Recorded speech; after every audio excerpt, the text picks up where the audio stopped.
So yeah, welcome everyone. Glad to see you back. Having this stream again.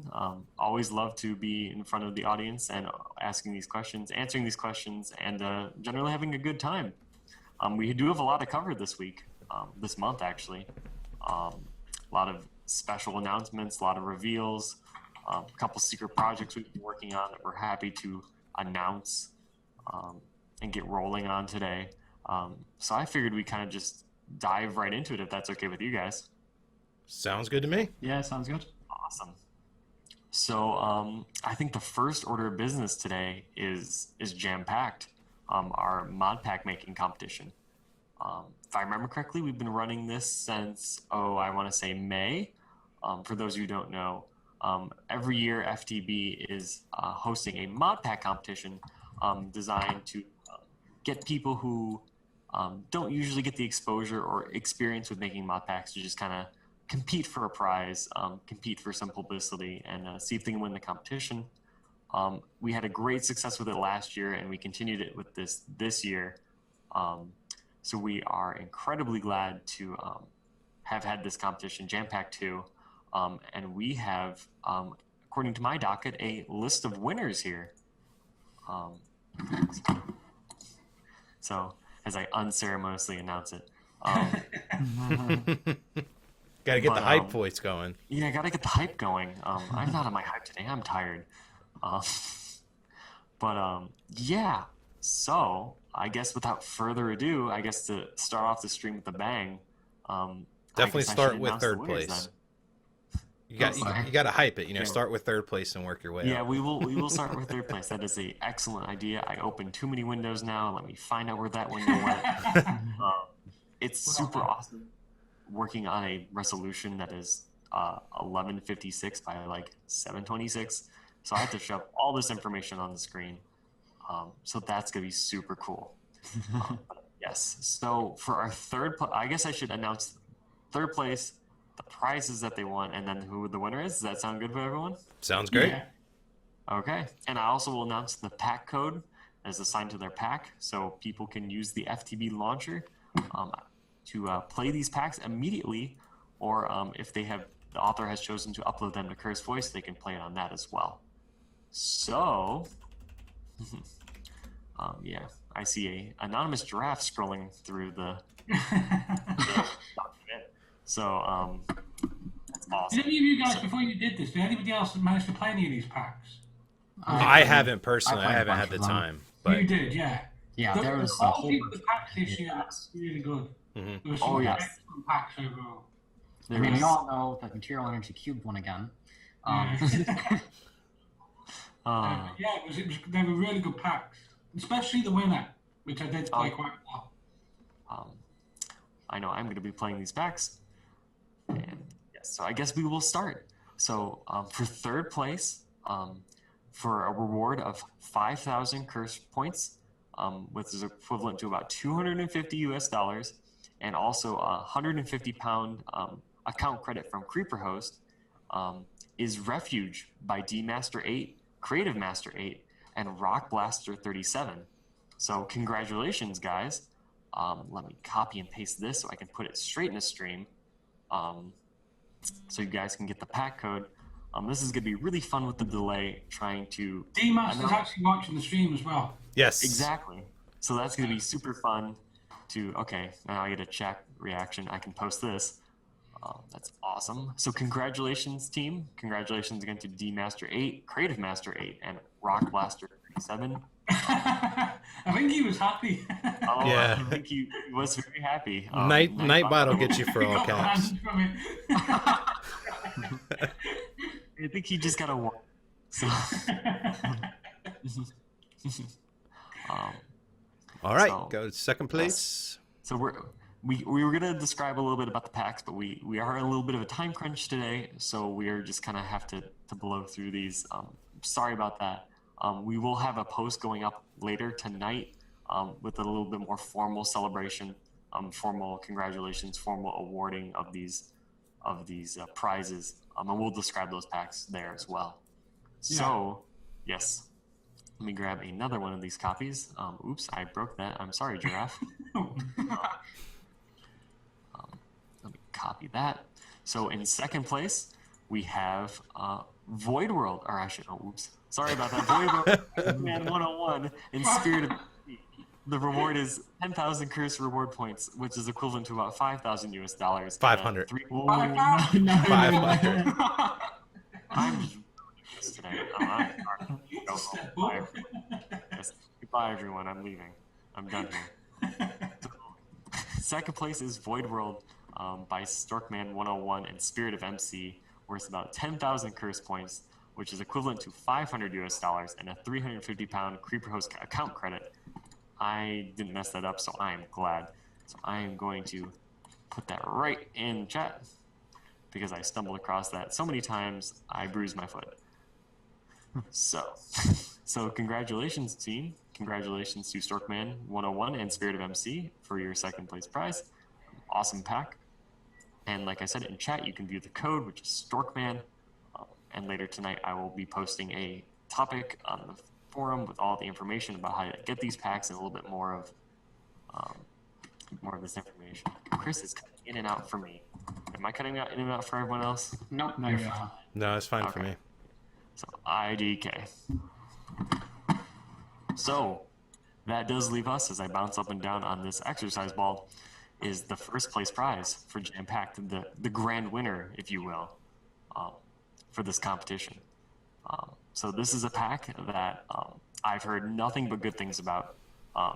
When we were doing testing of this call, we were just kind of glancing through this list, and we were like, oh, wow, this pack won. We totally deserved it. Everyone's been really excited to see this thing come to get its reward, get its deserved praise. So, okay, I thought someone announced what it was beforehand. I was like, no, don't you dare.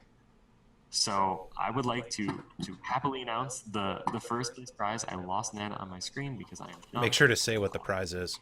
Yes, I will say that first. The first place prize of 15,000 curse reward points, which is equivalent to about 750 US dollars, and a 500-pound Creeper Host account credit, is Obscurity by Snowshock35 and Johnny Mobbins. Congratulations, guys. Congratulations on winning Jam Pack 2. Yeah, I clap, and I don't know how well that would come up on the mic. And we were doing the stream for And everyone. Snowshock is here as well. Yes, Snowshock Yeah, is I've spoken to Snowshock and in the chat. extremely well deserved. Yep. Let me get the pack codes out. I'm waiting for him to respond. There he goes. Yeah, he just responded. Cool. Awesome. So, congratulations to all the winners. On your Jam Pack 2 victory. And like Tyler said, congratulations to all participants who took place in Jam Pack, not Mod Jam, Jam Pack 2.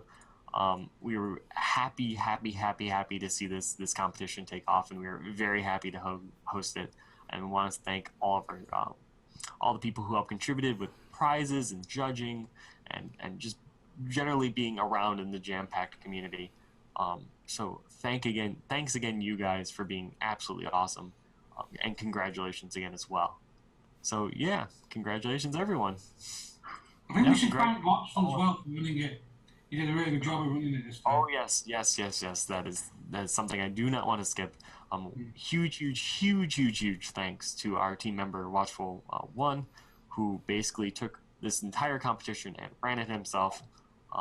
I know he spent a lot of hours, a lot of days, a lot of weeks just going constantly over this competition and making sure it could be the best. I think we had a lot of people that held him out, didn't we? Like there was like 40 people testing packs at some point. Yes. There's a lot. It was insane.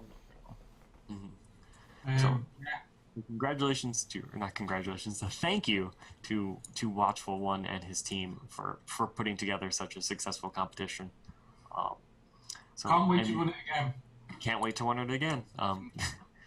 Before anyone asks, we don't have the dates for that, but 91 judges apparently. Wow. 91 judges. 91. Jeez, that is an insane amount of people. Well, we did get an insane amount of submissions as well, so I guess a team of that magnitude was needed. So awesome. Oh, Watchful's already got it. Perfect. Incredible job. Mm-hmm. thanks again to everyone who participated in a judging capacity, in a competitor capacity, in a observer capacity. You guys are. Oh god. Oh dear. So thank you again, and we look forward to having jam packs and other competitions in the future. No official word on that yet, other than look to the horizons. And horizons potentially of a Daybreaker variety. Really? You went there? I tried. That's what you call a segue, is it? This is my lovely segue. It is a ride all the way to the next topic. Yeah. And we're gonna who in the world changed the thing to yellow? Because we're done. We're done with that topic. I know you're on very little sleep, so I'm trying to keep you as non-confused as possible. Oh, I see. So I changed it to yellow so it's hard to read, so we don't talk about it anymore. That is some lovely butter text. But, I like the red, it just blends right in there. It's so good. And I nobody knows what we're talking about. No, I wish everyone could see this. No, because it give away all of our secrets coming up. It would give away all of our secrets. This is document we have right here is a secret treasure trove. It is the national treasure, which you will. We even have Nick Cage in here. He has all the topics for us. Is this where we go moving on? Yeah, I've pretty much killed it. So we will ignore the segue I wrote it on earlier. Look at that autofocus. Oh, okay. That was bad. Vaseline. Okay. We're just gonna ruin the stream to everyone. We're gonna run this thing into the ground. So I guess this is a good point to kind of segue sideways a little bit into Horizon's Daybreaker, which was released last week. We didn't, or due to a couple different reasons, one of them being is I was blind. We weren't able to have a stream last week, which we normally do with our pre-release parties. But we wanted to kind of absorb this into our town hall because we feel it is important to kind of discuss this and to share it and to celebrate it. Yes. Oh, there's the dancing giraffe again. Okay, so I guess this will kind of segue into where I keep saying the word segue and it's getting really annoying. This is where we will jump on into having the questions that I would normally ask during the stream. So Gideon, are you ready? Yeah. Awesome. Okay, so for those who have played, I guess I should do a little bit of introduction of Daybreakers for those who don't know. So we have a pack series called Horizons, where we like to take a couple, not a couple, I should say, a lot of well looked over, but not utilized mods, new to the community, if you will. Even though some of them have been around for quite a while, but those who have not been used a lot, and we like to take those mods and kind of put them together in a showplace pack. I'm Showcase pack. Way too tired. Wow. I'm going to be fudging up this entire stream, and it's going to be glorious, and I hope there's a blooper reel that is uploaded later. Somebody get that highlight button ready. Yeah, someone get that highlight button ready. Just highlight the entire video. Yeah, to highlight the entire thing. Just one highlight. If you can crop it a little bit, just crop it right around my face, and that's all you can do. But yeah, so Horizons is our pack series that likes to focus on new mods, upcoming mods that don't get a lot of attention in the spotlight. So back in 1.6.2, I believe, 1.6.4 is the right one. Yeah. We had a mod pack called Horizons, which was our first iteration. And recently, by recently I just mean last week, we released the sequel to that pack called Horizons Daybreaker, which is for 1.7.10 and kind of focuses on all the 1.7.10 mods that don't usually get put in FTB packs, don't usually get put into other packs. And so, yeah, it's been about a week since that's been out, so we don't have to really go along and be like, ooh, what's in the pack? Because people already know. So this is kind of an abbreviated questionnaire. But Gideon, you are the lead developer of this pack. You were the one who has constructed Horizons from the ground up. So I guess I should have to ask, and I know this isn't on the docket, but I just thought of it now, is how's it been? How's it feel getting out this pack and pushing something under the FTB name and seeing the public play with it? it's like really cool because like now I can search like Horizon's Daybreaker on like YouTube and there's like all these let's plays of it and it's like I'm sitting there I'm like I turn to my friend and they're like they're all playing this thing I made. It's like yeah, cool. Like, it's like it's really neat to see like so many people like playing something I made and it's just like a experience I haven't really had at this scale before. Well, that's awesome. We all So do yeah, that. I still go looking at YouTube videos to see how many people are playing it. that's Do kind of you? nice. I've never done that. Like I don't know Really? why. Yeah, I you know when I well I'm not gonna change the subject now, but yeah, it's something I've never done. I like to go and watch first episodes as well. I Yeah, don't know if you did that, Gideon. Just watch like the first episode of a series, just to see how they go on that. I think I would do it to see what bugs they find. uh, Wow. it's always good. It's always a lovely feeling of having like, oh, look at all these people playing the packs, and like, oh, look at all these people who are finding bugs I didn't find, and neither did my beta testers. Yeah. That's super fun. And it's like, well, this video was recorded like 3 weeks ago, and no one has seen it. It's probably persisted for that long, but yeah. If I remember correctly, Horizons has been a pretty smooth release so far. I mean, people have been really enjoying it, and we've been seeing some YouTube series come up. I know on this FTB subreddit, I'm seeing a lot of Daybreaker threads. It seems like people are really getting into it. Um, Yeah. Glad to hear it. So I guess I should ask you a few questions about it. This is kind of from the developmental, conceptual side. Kind of what you were thinking when you were making Horizons, and taking this pack's legacy, this name, and building on it, and like putting your own touch onto it. Um, I swear to God, whoever I will find you. So Now he's gonna be all paranoid. I love it. I'm gonna be all paranoid. So I for will those of you find. guys that can't see, I bolded a huge text saying Chris's word of the day is I'm glad you identified who you are, and I'm really glad that we're going to PAX together because I will know where you sleep. Do you know what we should do? What? What?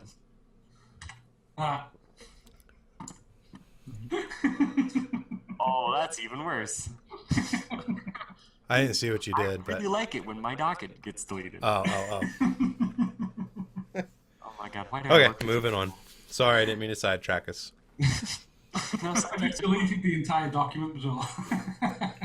No, this is fun. This is what people really come here for. Yeah. Is we should make another stream and just like a day in the life of FTB, and this is just all we do.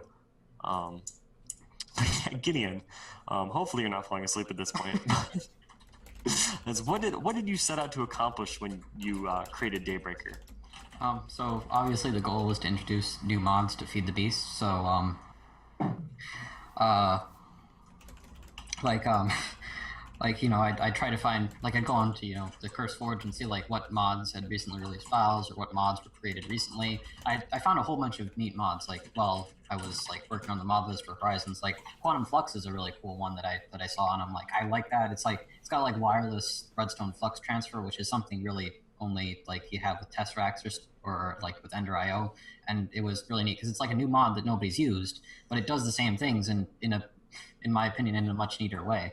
And then there's other mods like Matter Overdrive or Aura Cascade, and they're all like really cool mods, and obviously they haven't been around long, and so they haven't been in Feed the Beast packs. And there's also mods like Mechanism and Galacticraft, which haven't been in Feed the Beast packs at all. But they're popular mods, and everybody really likes them, but they just haven't been in Feed the Beast packs up to this point, so that's why they're in Horizons. Awesome.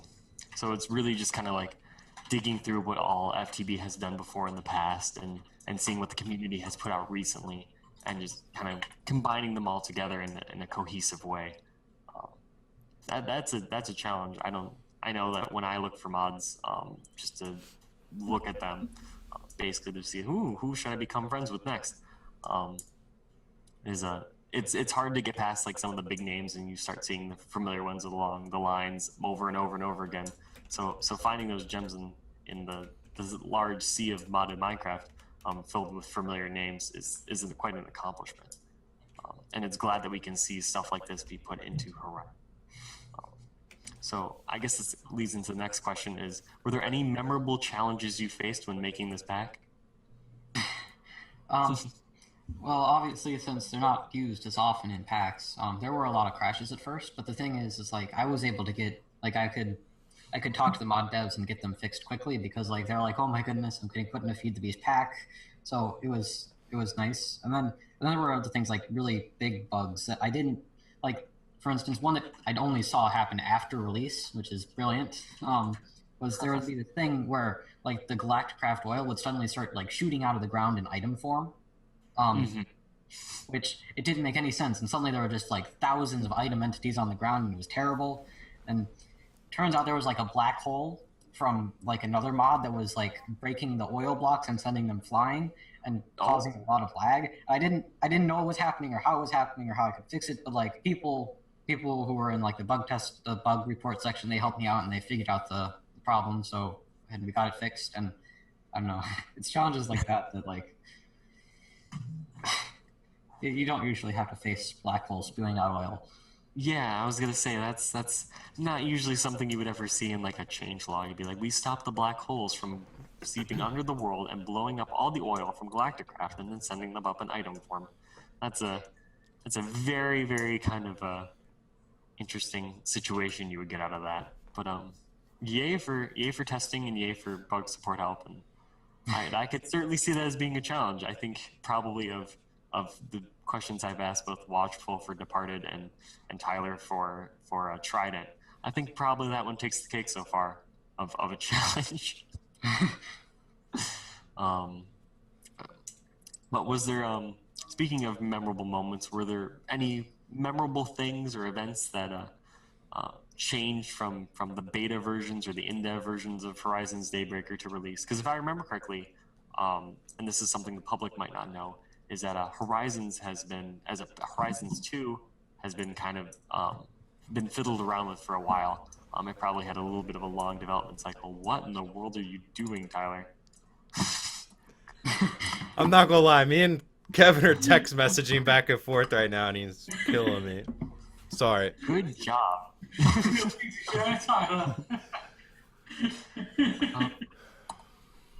Why do I even host the stream with you? But anyway, Gideon. Okay, so the Horizons, like it went through sort of two forms. In the first mod list, it was kind of more like the original Horizons, where it had some familiar mods like Applied Energistics and Thermal Expansion, and and so I was able to add a lot more add-ons for those mods like Redstone Armory or like AE2 stuff, but obviously Thermal Expansion and Applied Energistics aren't really Horizons. So with like a couple of weeks left to the release, we decided to like remake the pack so it didn't have Thermal Expansion and Applied Energistics and replace those with things like Refined Relocation and Mechanism, which I know has been a really popular decision, and I think it was a lot better for the pack overall. But I'm going to put in the image of the original mod list in the chat, so if anybody wants to look at that, that's what we have there. But yeah, that was probably the most memorable thing, like remaking the pack about halfway through. Yeah, I'm sorry, that was my fault, wasn't it? That was pretty much mine, actually, to be fair. But well, it was our fault. Both of us, yeah. We kind of sprung it on the last minute on him, saying you might have this mod, that mod, and that mod. He was like, "What?" Yeah. Yeah, and then we kind of left him to it when we shouldn't have done. But well, yeah, we were both so busy doing our things, we handed him the pack, and then I honestly almost like forgot he was doing it. I think, do you know what though? It's turned out to be a better pack for it. It turned out to be a great pack. Cause so far, I've heard nothing but good things. Yeah, same here. I've had nothing but good things about it. You haven't heard about the black hole in the oil. Well, apparently, you're really in control of it, isn't it? Yeah, I mean that's a mod issue. Like it'll get fixed. It's nothing. It's not your fault. It happens. There's bugs in every single pack. There's no way there are things you can't control. And there's no way to crush them all. You do the best that you can with the tools that you have. Yep. So, well, my next question was kind of, I guess, reformatted and rephrased in a way that I answered or posed the first time. So I guess we'll jump to the last one. This is for now. Where do you see Daybreaker's development going? I don't know. I mean, I guess like it's a kitchen sink pack, so not much is going to happen to it other than bug fixes and maybe adding new mods. Like one that I'd like to see in there is immersive engineering, but I mean, if we're going to put that in Infinity, there's no reason to have it in Horizon. So You could still put it. I mean, honestly, you can still put it in Horizons. It's new to I'd feed the actually beast. put it in Horizons before we put it in Infinity. Yeah, Give it a month in Horizons before we whack it into Infinity. I agree. I agree. Infinity's on a lot more servers, a lot more worlds. You know, This is what Horizons is for testing stuff like this. Yeah, Horizon's a big tool for us, believe it or not. It's a huge tool for us, but yeah, no, don't let that stop you getting. If you feel like it's a good fit, throw it in there. You know, once it comes out in release, obviously. But I don't think the chat will ever say no. I'll be adding immersive engineering into a pack.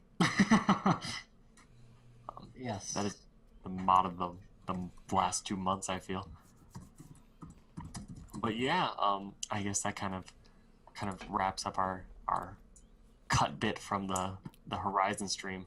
I want to thank Gideon for answering questions and also for being taking the entire helm of the development for Horizon's Daybreaker.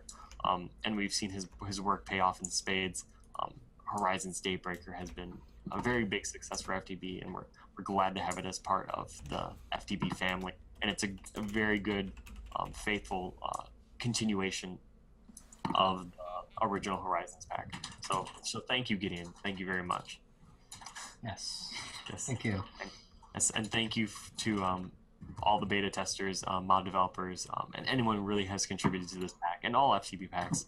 I'm going to go into my thank you spiel again, but it's very important to have. So thank you once again to everyone who's been involved in the development, release, playing of Horizons. So thank you very much. And I guess that leaves us bounding back to the bright yellow top of the general discussions docket with another mod pack we have, which is Mod of the Month. I do believe this falls in Tyler's hands. Yay! So Tyler, away. Yay! yeah, so Mod of the Month is coming along great. We actually have our literary team writing quests just as busy as they can. I've seen some screenshots of what they've done, and it looks really good. It's basically a tutorial system based. They are using HQM right now to do that, and it teaches you all the ins and outs of Britannia. It goes really deep into the mod. Britannia adds so much content that a lot of people don't even know that's there. I'll be honest, I'm one of them. Like when I start Britannia, I get my Ring of Magnetism and my Sash, and I'm gone. Like I really honestly don't do much with Britannia after that. And it's not because I don't like it, it's because I don't really know it. And I am not one to sit there and read Wikipedias and all that kind of stuff. I know there's a book in the mod, of course, but you know, it's nice when you can play another lightweight pack that teaches you. The whole goal of that pack is to teach you all the ins and outs of that mod. So that's coming along very, very well. That is scheduled to release next Wednesday, which is the 1st of July. I believe it's a Wednesday. Correct me if I'm wrong, but it is releasing on the 1st of July. So that's coming along great. There is a few other mods in there with Britannia, but it's just there to complement them, like, you know, Chisel and Carpenter Blocks and Java and stuff like that. Just things to, you know, for you to build pretty bases and be able to store things. I think we've got Iron Chest in there and a few things, and of course all the normal utility mods like not enough items and backups and all that kind of good stuff. So that's going really well. As far as for the next round of voting, I've gotten a lot of suggestions from people on mods to add. A lot of people complain that the first section, the first, you know, month of voting was all mainstream mods, and I did that on purpose, and it was because it was just easy for me to work with those mods, and I didn't know what you guys would want to see, so I just made a list of 16 mods that are in most of our packs now. I know they're stable. I know enough about them to throw them in a pack. I knew our literary team would know enough to get together questing, you know, a tutorial system for them, and so that's why I went with basic mainstream mods. But for the next voting, which will come out on July 1st, when this pack releases, the next round of voting, which will be for the August Mod of the Month pack, will go live. And I'm replacing like 6 of the mod packs that didn't get, or 6 of the mods that didn't get really any votes. Those are getting replaced, and of course Britannia will get replaced as well. And they're all kind of new mods. I think they'll be really good. So that's how the voting is going to work. Next time, I've taken a lot of suggestions from what you guys suggested last month, or beginning of this month, I should say, on what mods you guys would like to see. And that's kind of how I'm going to do it. You know, every month is you guys give me suggestions and I'll replace out the mods that don't really get any votes with those every month. And, you know, it might turn into something neat. You know, it's kind of an experiment for me and for Feed the Beast. You know, it's not for everybody, but I think I think it's going to do well. I really do. It's definitely going to teach you a lot about the mod, but it's going to teach it to you in a fun way. You know, you're actually in game playing. You know, of course, you can go watch Direwolf spotlights and you can go look in the Wikipedia and do all that, and you can learn a lot. But there's really no way currently for you to learn the mod by yourself in game, and this is what I'm hoping to achieve. And, you know, do it with complex mods. Not, you know, obviously we're not going to have a mod of the month on Iron Chest, but, you know, bigger mods offer a ton of content is ideally what we want to do the mod of the month packs on. So yeah, so that's coming along great. Everything's on schedule on that. It should be completely done and out on Wednesday. We may have a couple very in-game Britannia quest missing, but they'll get in within like the first 3 days. So I may have to push an update after it's been out because the literary team has been working nonstop. It's a lot of work to pull off in like 2 weeks. It's crazy. So we'll probably get a little bit better with it each month, you know, as we can set our time priorities a little bit better. And, you know, we're learning. It's a learning thing for us. So, but I feel like we've done a good job with it, and I hope you guys will enjoy it. Did we actually set it up this time so that no matter what people vote for, they automatically vote for Railcraft? No, but I agree. That would be awesome to see Railcraft win. No, Railcraft. No, Magic Bees. You can vote for anything you like as long as it's Railcraft. Well, if Magic Bees would fall in with Forestry, to be honest. So. Vote for Forestry. There you go. Everybody's got their ones they want. So voting will be open next week. I will probably have voting come out the same day the mod pack does. So you guys will have to get your votes in. Of course, we'll have a news post with the poll in that.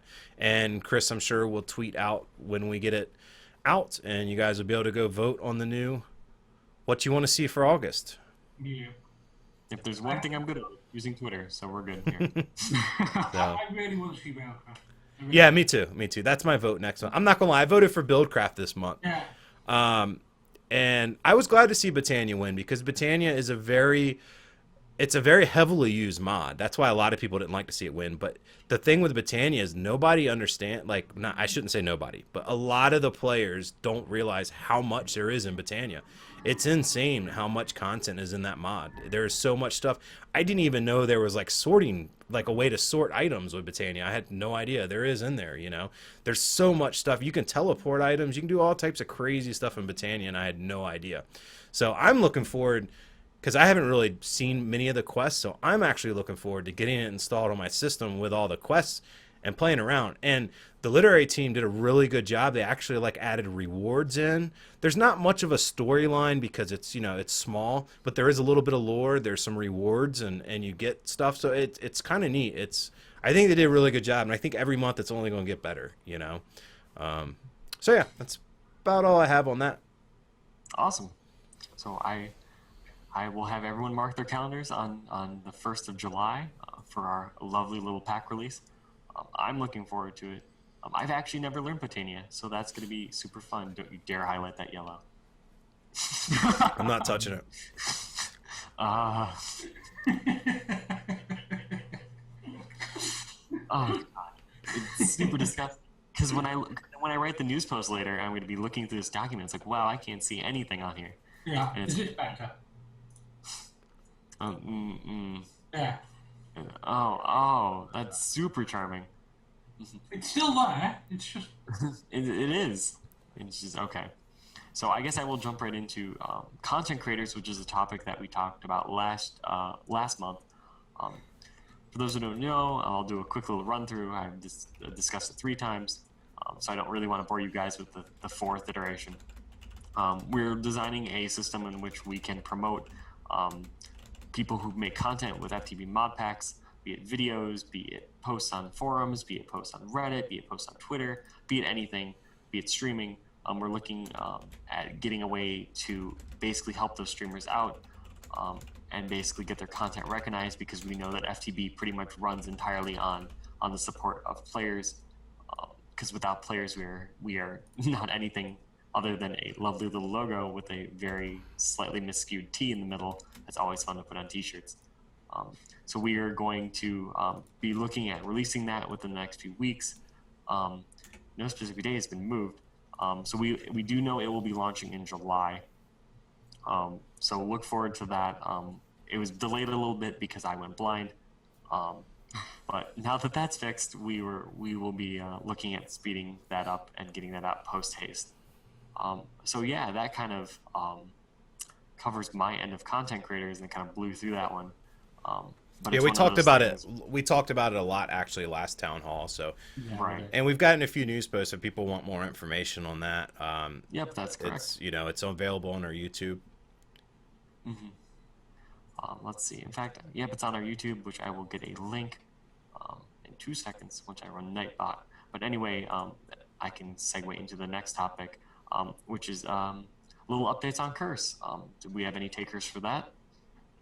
I mean, I can talk about it. There's not much to talk about right now. Obviously, progression is still rolling along on the development of the client for Curse Voice for both Mac and Windows. Windows, as you know, it's still in a beta, but they're kinking bugs out of it every day. We get as you guys know, it gets updated a lot, and they're actively developing every single day, which is awesome, and they're really nailing out some of the big bugs and stuff, and they're doing a great job. And we have no ETA, of course, but it's going along smoothly.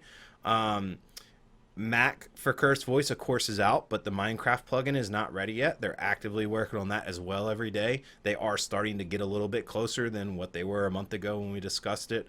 That is, it's a pretty difficult thing to pull off, and they're getting it. So we've seen progress on that.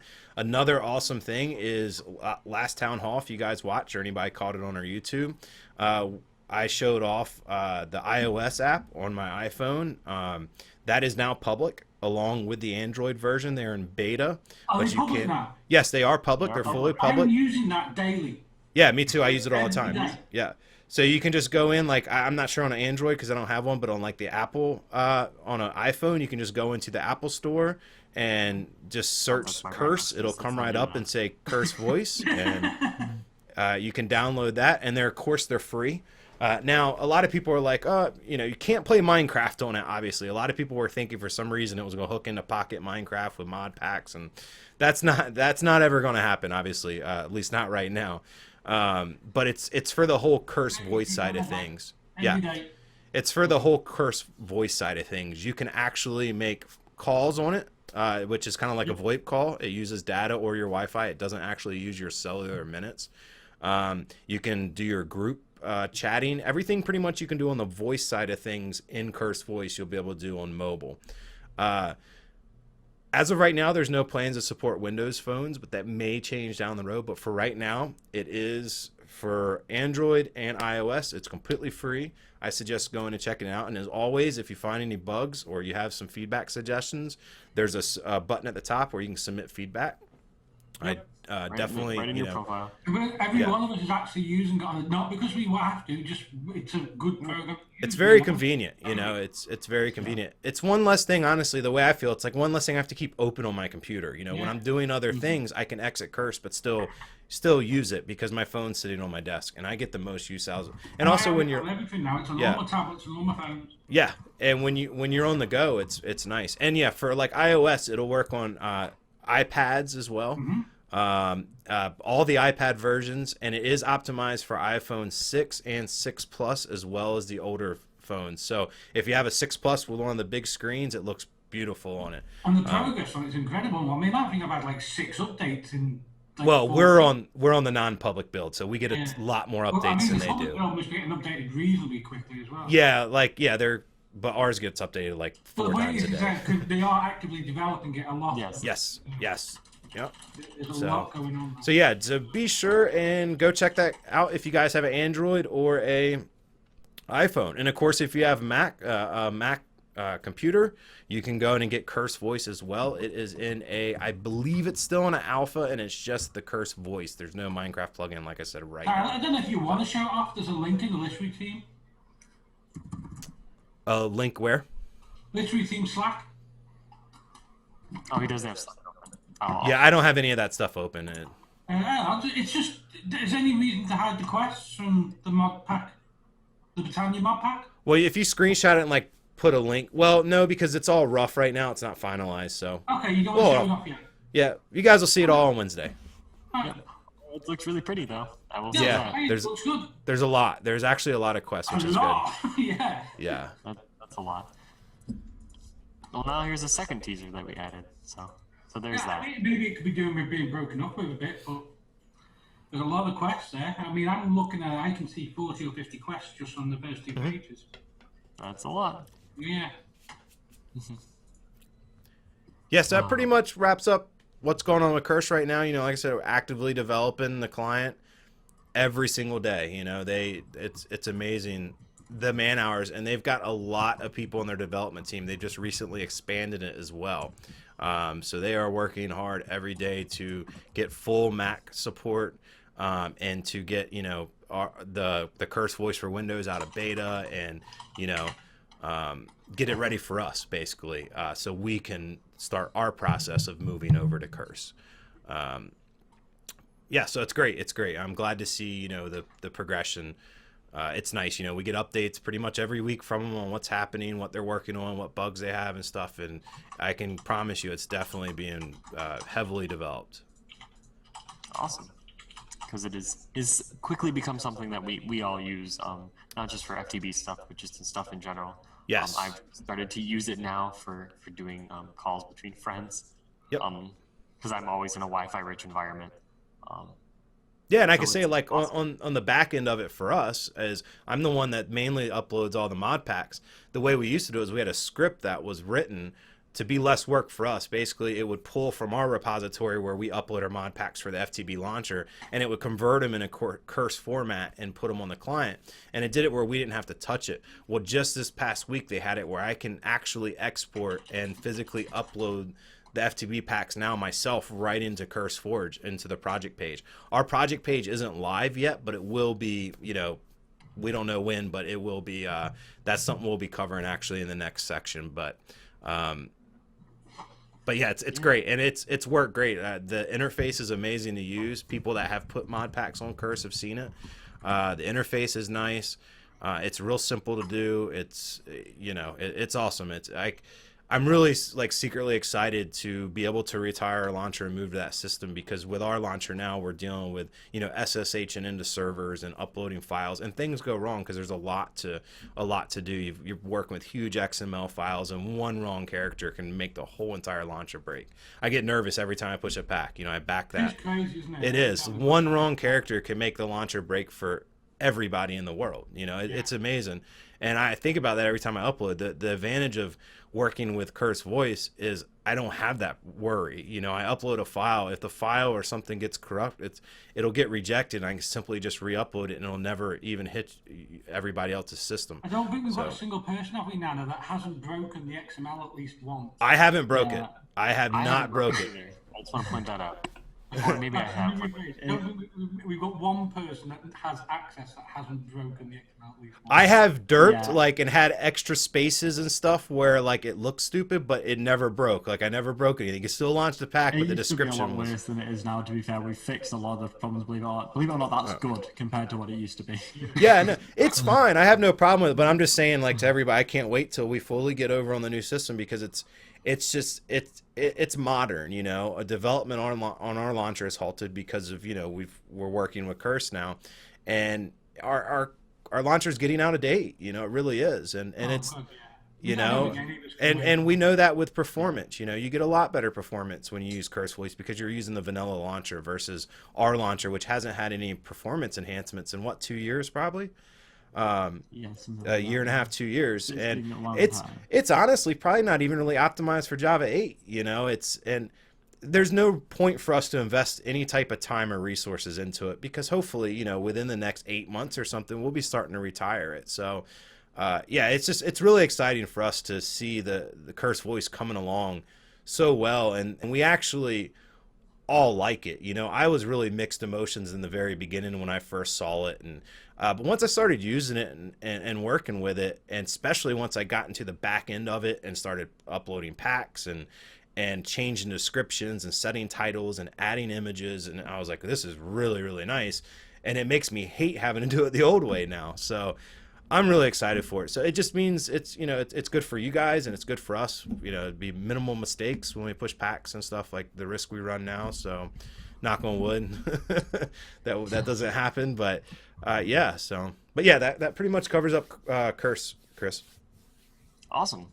And I guess it's a nice little. Oh God, it went white again. That's so horrible. Oh God. I will probably at the end of this take a screenshot of this document. It'll just be a white page. It'd just be a white page and be like, this is what we work off when we do our streams, and people will be like, uh-huh. So this is something that Nana, our resident stoic statue, who has not been talking too much the entirety of the stream, can kind of delve into, is the FTB website. I know we covered this a little bit last time, and by a little bit I actually mean a decent chunk of time. But now that I've seen, or at least now that I know that there's been some updates on it again, is there anything that you would like to cover with that? Yeah, every week we're just always working on updates. Like this week, Tyler's came to me and he's asked me to change how we do changelogs a bit, because a lot of the server owners and even the players have been having problems where the changelogs have been delayed by maybe even 2 or 3 days sometimes.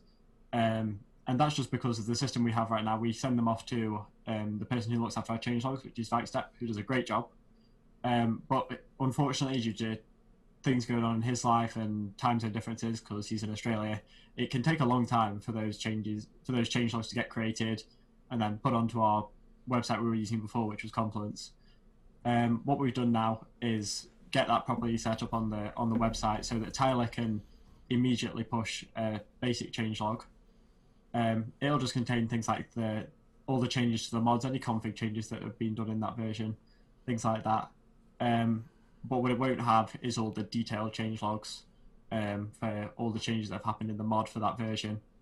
That's what Bytestep will then be adding after. We're just working on getting the kinks of that sorted out at the moment. But now, whenever we release any new Modpack versions, the changelogs will be available immediately, which we hope will really be helping out the server owners, so they can keep track of everything that's happening and all the changes that we're making. Because at the moment we're pushing out updates really regularly, because there's been quite a lot of updates in. I know Infinity's had like 2 updates recently, I think. Yeah, it's difficult to keep track of. We've got a lot. We have a lot of content right now, and when I sit down and do updates, you know, it's not just updating 1 or 2 packs like it was 4 months ago. It's updating 8 or 9 packs. You know, it's about to be even more. And the thing is it's a lot of work for our current changelog guy Vikestep to do, and he's located in Australia.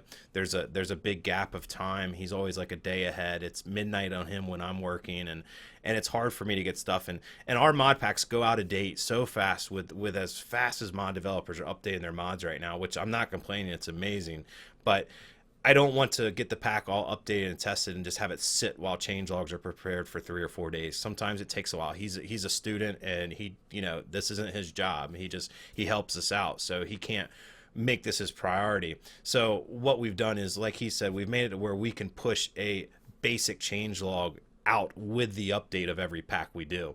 And, you know, and then Vike will come back in when he gets the time and make it a better quality, add all the little details and minor stuff to it. But yeah, so I think it's a really good step for us.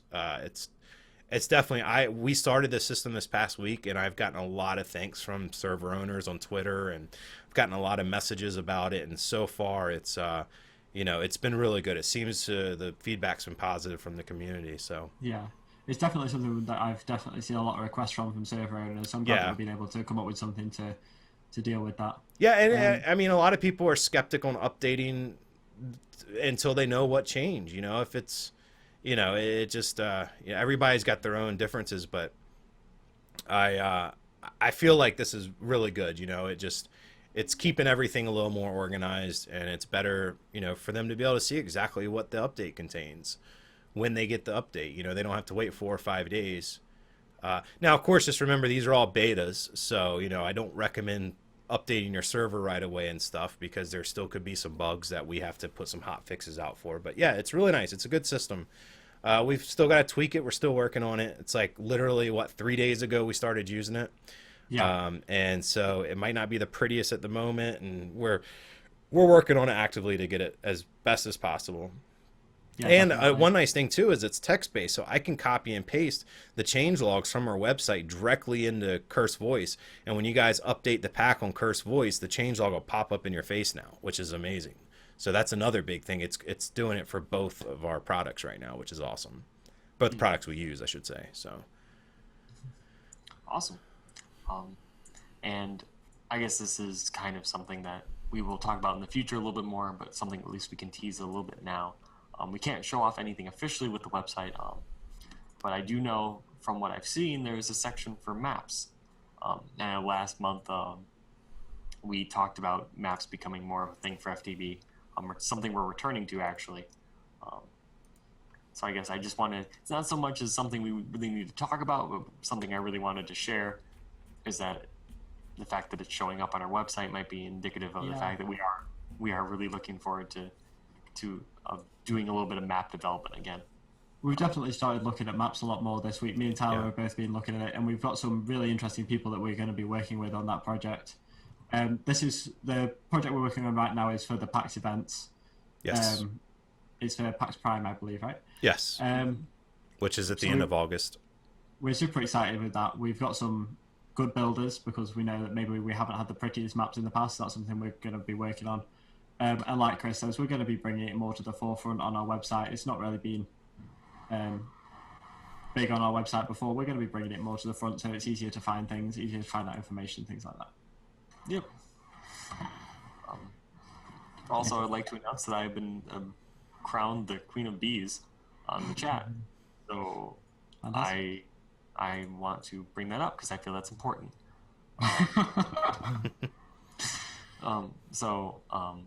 Now this will segue now into we spoke a little bit about PAX. We want to talk about another event we're going to, and hopefully Kevin is still awake because we want to talk about Minecon 2015. Yeah. And what we're doing for that. So would you like to take the reins on that one? Yeah, I mean, to be fair, we've not. There's going to be a couple of things that we're doing. I understand. I don't know all the details yet, but I understand there's going to be at least 2 panels at Minecon that are to do with modding, of which I know I'm part of one of them. I'm not sure what the other one is. I haven't got all the details of it. I understand it's going to be somewhere on the main stage, but other than that, I know very little. We've not been told. And as soon as we know, I guess you'll know. So I don't even know when that's going to be. I don't know the time, don't know the date. I just know we have a panel at Minecon. The other thing that we're doing is Creeper Host are having a stand at Minecon. So for anybody who's interested, there will be signing sessions. I know that I'm going there. A few of the other people that are coming from Creeper Host are going there. We've got a few people from FTB who are coming. Loads of YouTubers, streamers, all sorts of things. They're going to come along, and if you want autographs or anything like that, we'll be signing them there. Other than that, I don't think there's very much going on this year. Only thing I would like to say as well is if you are going to the event and you are maybe in the future looking at buying a server, there's some crazy offers with Creeper Host at the event. Yeah. That's exclusive to people at the event, so make sure you go along to their booth if you want to. I think they're working on it right now, aren't they? I know they're trying to work on exactly what it is. Yeah. That if you are wanting a server, if you come, well, if you come into Minecon, make sure you turn up at the Creeper House store because they're doing really crazy deals. They're putting a lot of time, a lot of effort into this. They completely are. They will also be selling some Creeper House merchandise, of which I have done a shirt design for them. So yeah, we've got an exclusive shirt, haven't we? I do. Yeah, they do have an exclusive shirt. It's a big bad design. But certainly stop by the Creeper House panel for if you're going to be at Minecon because I feel it will be a complete blast. and there will be a lot of and the panel should be awesome. yes. The panel really should be awesome. Rather than last year where we were sort of tucked off to the side, we've got a main stage panel this year, which is cool. And I've seen a list of people who are coming. There's a lot of really good people coming to Minecon this year. So it should be a cool event, and I'm looking forward to it in a week or so. Is it? It's not far away now, is it? It's like a week. That's it. Crazy. It's just like all of a sudden, it's jumped on us, hasn't it? Yeah. I think your microphone is broken again, Chris, so you might want to go ahead and unplug that. And you got to do it. But we can move on to probably the next topic. Yeah, I mean, actually, I was looking. Do we want to go ahead and talk about? Thing we're not supposed to talk about. No, I'll say, do we want to talk about Creeper Host while we were just talking about it then? Yes. Yeah, that's perfect. I've started the timer for that, so it should start appearing in chat. So. Yeah, I can talk about Creeper Host if you like. Go ahead.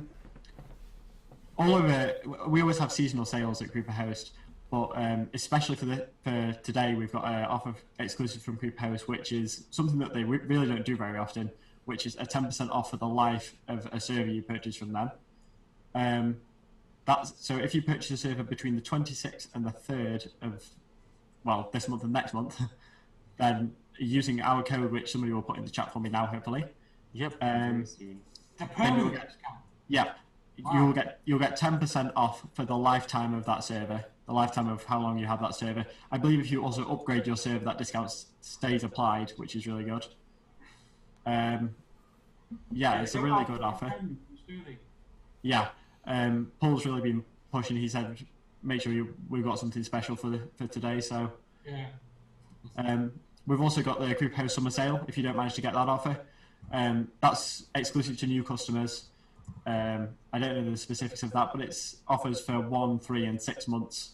It scales up depending on how long you purchase your server for. I don't know if we know the exact details, but I do know that Paul has spent an awful lot of money lately upgrading all of their servers. Yeah. And they're all on incredible specs now. Yeah, they almost all have solid state drives, and they're really getting good. UK data centers. SSDs, isn't it? All of the UK data centers now have SSDs exclusively, and they've all got new uninterruptible power supplies, so they won't go offline if there's any power failures. They have a dedicated line into that center now, so there shouldn't be any issues with connections or anything like that. It's on a really good network. And they're trying to spread this around to the rest of the other places, aren't they? Yep. Not yet, but they're trying to get. It's not quite there yet, but they're definitely is something they're working on and spending an awful lot of money on. An awful lot of money. Isn't it? Yeah, it's really good. It's incredible how well they're performing these days. We do a lot of our testing on there, and it's at the point where it's so good that we need to test it on worse machines because they're too good for everybody else. Mm-hmm. We're in that horrible situation where, because we can't, as much as we'd like to just say Creeper Host is the only service supplier out there, they're not. But their servers are so much better than everybody else's at the moment. They absolutely are. No doubt about that. I've just tweeted that as well. Yeah. So. Awesome, thanks, Chris. Yeah, they are making a bit of fun of the Steam source. It's funny. Yes. I clicked on the icon a little bit ago. See if I can get some summer sales, because I really want them. So fantastic job of doing that. Yes, I will do that one more time. Creeper deal. I'm gonna go ahead and take the lead on. We actually have a new mod pack, and I hear rumors that it's already out on Curse Voice. I actually honestly pushed that file before I started streaming, so I wouldn't forget. It will be on our launcher, on the Feed the Beast launcher, as soon as the stream is over. But it is Vanilla Plus. It's a mod pack that pretty much Slowpoke and myself put together. It's been about 3 weeks now. We talked about it. Didn't we talk about it at last town hall? Yeah, we did. We mentioned it. Yeah, it's. I mean, it's a lot of people has seen Slowpoke streaming it. I'm sure a lot of people here, and so a lot of people know about the pack, but it's something that we need to iron out a few more kinks out of and do just a little bit more testing. And we got all that wrapped up, so we decided to go ahead and push that out today. And like I said, it is available now on Curse Voice, and it will be available in about another hour on our launcher. Is there anything specific you'd like to talk about with Vanilla Plus, Slow? No, I mean, I think we covered a lot of it last. I know that a lot of people who have played it that I've spoken to they've really enjoyed the feel of the pack. Yes. It's something that's new for us that we haven't really done like this or anything like. In fact, I know that a few other people have tried this before, but it's never really worked. And I've looked at a lot of pack lists. It's never been great. The biggest thing is, Go ahead. I was gonna say the biggest thing is a lot of people that love mods like us and a lot of the other people are just like, oh, this is boring. But it's really not developed for us so much. It's more geared towards a vanilla player getting into modded Minecraft. And to be fair, You know? both me and you played it. We did, and we had a great We time. just found it boring. Yeah, We found it really good. we just found it good. It doesn't have the play time of a mod pack like we're used to. But for a vanilla player, it's even got a longer play time, you know? Yeah. So I feel like it's a really good lightweight mix, you know? I feel like It's got a very unusual feel to it, hasn't it? It Yeah. feels right. it has the good vanilla feel with the mod selection. You just want to build really cool stuff, you know, and you don't really, you know, of course you can do that in Infinity and most all of our mod packs, but there's not as many overwhelming machines and stuff you're trying to rush to get to, so you spend more time building things. And As with all things, know. it's in the nature of an experiment. It's something to try. Yep. I hope it's successful. I really do. yeah, And I think I mean, yeah, if we get 10 people playing it, you know, I mean, it's like the thing where, you know, yeah. as long as there's somebody out there enjoys it, we did good, you know. Right. It's not going to be an Infinity, of course, you know, but we didn't design it to be. We don't design mod packs to compete with our other mod packs we have. You know, we try to fill as many like niches out there we can. You know, there's some people that like that. You know, Infinity's there to kind of cater to everybody. You know, that's why it's Infinity. It's a huge kitchen sink pack. It's there to throw on a server, and you can have 15 different player types play together. My Vanilla Plus server is absolutely coming. I just had a few family issues. It's absolutely coming. And yes, it will be after Minecon. What I was going to say about the pack, this is a fantastic pack to play with friends who are used to playing Vanilla. Yes. When you're used to playing modded. It's a great pack for both groups to come together. And if you want to get a server for it, it's a lot cheaper than trying to host a server for Infinity. You can have a lot more people on a smaller VPS. I don't have the specs for that, but CreeperHost is diligently working right now.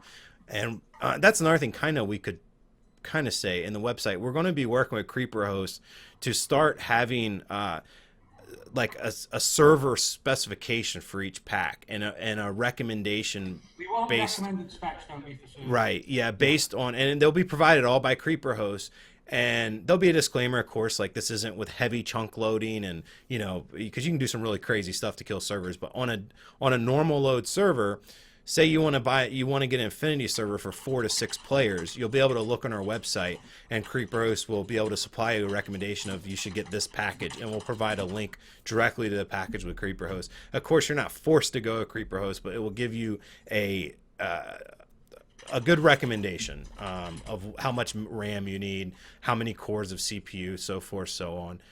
So that should be coming out within the next few weeks. We'll start getting that, and we're going to try to do it for all of our 1.7 packs and have recommended specifications there. For client, obviously we won't touch that. You know, everybody's on their own, kind of figuring out if they can play it or not on their client. It's impossible to set specifications on something that runs Java with a client, you know, with video cards and stuff like that. But I think the server stuff will help a lot, because a lot of people want to get an Infinity server and they underbuy their server and it just doesn't run it, and then they complain of lag and they don't have a good experience, when if they would have just had another gig of RAM, it would have made all the world of difference. So hopefully that's something we can get up soon, and it'll help everybody when they go to purchase a server. It'll at least give you some system specs, you know. So But yeah, so Vanilla Plus will be good for that because you'll be able to pick up a cheap VPS for a few bucks a month and have 5-10 players on it, you know, which is really nice. It doesn't have heavy mods in it. I actually got better performance with that than I did with vanilla Minecraft because I think the performance of Forge helped me out, and it's amazing. It's a very good, clean, lightweight pack. So we're really excited to get that out for you guys. So like I said, that will be out. That'll be available at the end of the stream. Yes. I believe we have another secret. Yeah, we Oh, do we're actually. gonna jump right into that secret. Yeah, I think it's time. Yeah, so we actually it's been less than 2 weeks. Yeah, It's been a crazy. crazy week, hasn't it? It's been yeah, less we than get 2 weeks, but I actually woke Kevin out or Slowpoke out of bed at 3 o'clock in the morning and was like, I need you right now. This is extremely important. Yeah, that was a lovely text to get because I got that one too. Yeah. It was 11:50 at And night. I said we gotta meet, we gotta talk, we gotta discuss this because it's something I don't want to pass up, and I need your authority to say that yes, I can do it. And Now. yeah, and he pretty much, I was like, you don't need to wake up right now, and he's like, I'm getting up, I'll be on TeamSpeak. I'm like, all right, cool. He's like, just let me go make some coffee. I said, sure. And so we have been working. We've kind of pretty much partnered, very similar to what we've done with another pack, with a group of people to develop and maintain their mod pack for their YouTube series. It's very similar to what we do with Direwolf. Direwolf would be considered a partner of Feed the Beast. We develop his mod pack and maintain it and host it on our launcher and on Curse Voice for him. And we have made a relationship just like that with another group of people. And they are, I has Cupquake and her husband. I'm not sure if his Minecraft name, I think it's Red. Yeah. But we've been primarily working with him on all the technical side of things. And they came to us and said we would love to, actually, thanks to Direwolf. Direwolf kind of, he was the one that set it up because I think originally they went to Dire. They did. How did you get that? Yeah. So anyway, we started working together and basically I was like, what's your mandatory mods you want in the pack? And they gave me the mods. And I said, well, do you mind if I suggest mods to throw with them and try to make at least a well-rounded pack? And they said, yeah, and it is a kitchen sink style pack. It's similar to Direwolf's pack. You know, it's way different, but I meant like as far as the build process, it's kind of default. You know, it's not our choice when we make a pack like that. It's really not our choice to, you know, we can't choose what we want to do with it. We can make suggestions, and both Direwolf and Mario and Tiffany, I know their names are public, so I'll just call them by that because I has Cupquake's really hard. We'll give them an idea. This is the original one, not the new one. Yeah. Yeah, it is called Cloud9, and this will be their third series. And it will be actually available on the launcher and on Curse Voice in about an hour. We've got it ready. I do know that they are working and they will have their first announcement video out about it within the next probably hour on the YouTube. If somebody wants to put a link to her YouTube in there, it'd be great as well. I will find it as well. It's a pretty cool pack, actually. It's like a mixture of exploration with a little bit of light tech and magic. It's a very smooth pack. We had Creeper Host do some testing with it the other day on some servers, and they came back and said it's actually a fairly light pack for the size of it. It's a pretty big pack. It has an FML count of like 110 or 111, and Who's in chat? it's good. So. No, hey, Red. Oh yeah, there you go. There, yeah. So so Red B15. That is I has Cupquake's husband. They do the videos together. So definitely be sure and check those guys out. And so we're like so happy to be able to announce that we have partnered with them on. I have to say, it's been. I mean, I know you've done the vast majority of the work, but working with Red has been fantastic. It's been awesome. Genuinely And fantastic. you know the same with Direwolf. The same with Direwolf. You know both of them. We've had a long relationship with Dire, though, but Red we only met a couple of weeks ago, and he's been fantastic to work with. He's had a lot of input on the pack. They know what they want, but they've also been able to work with us, and it's been great. Yeah, it's always nice when he was open to suggestions, and and it's definitely really nice to work with somebody like that. When you have somebody that just demands stuff that we can't get to work, For example, one of the mods I was having some trouble with, and I said there might be a chance I might have to remove this mod from the pack. And he said, hey, if it's a world-breaking bug, we'll remove it. And so it was good that he understood how the process worked. And fortunately, we were able to get it fixed, and we didn't have to remove the mod. But yeah, it's crazy, and we did all this in like less than 2 weeks. It's amazing. We power tested it.